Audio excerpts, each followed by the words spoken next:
پاک صلی اللہ تعالی علیہ وسلم فرماتے ہیں جب مسلمان نماز کے لیے صفیں بناتے ہیں نا، ترتیب لگ رہی ہوتی ہے، اب اللہ کی بارگاہ میں کھڑے ہوں گے، قیام کریں گے، رکوع کریں گے، سجود کریں گے، فرمایا جب مومن صفیں بناتے ہیں تو رب دیکھ کے مسکراتا ہے،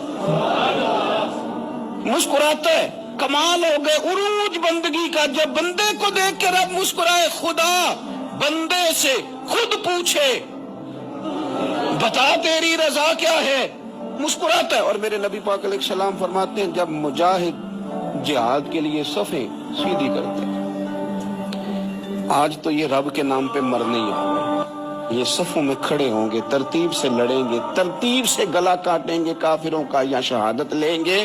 فرمایا جب جہاد کے لوگ صفیں بناتے ہیں تو رب انہیں دیکھ کے مسکراتا ہے۔ کتنے نصیبوں والا وہ بندہ ہے جسے دیکھ کے مسکرا دیا۔ او یار، کبھی تیرا بیٹا تیرے سامنے مسکرائے نا چھوٹا تو تیرا دل باغ باغ ہو جاتا ہے۔ تیری ماں بیمار کسی ایک دن صحیح طرح ہنس پڑے تو طبیعت خوش ہو جاتی۔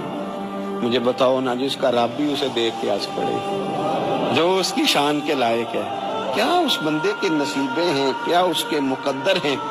آپ اس مقام پر اپنے آپ کو لائیں۔ اب دیکھیں نا، یہ حدیث آپ نے سن لی، اب ہم نے نا اس طرح صفحے نہیں بنانے جس طرح ساری دنیا، اب ذرا صفحے بھی شوق سے بنائیں گے، اب ذرا تھوڑا سا شوق پیدا کریں گے۔ بھئی یہ تو میں وہ کام کرنے لگا ہوں جسے دیکھ کے رب مسکراتا ہے۔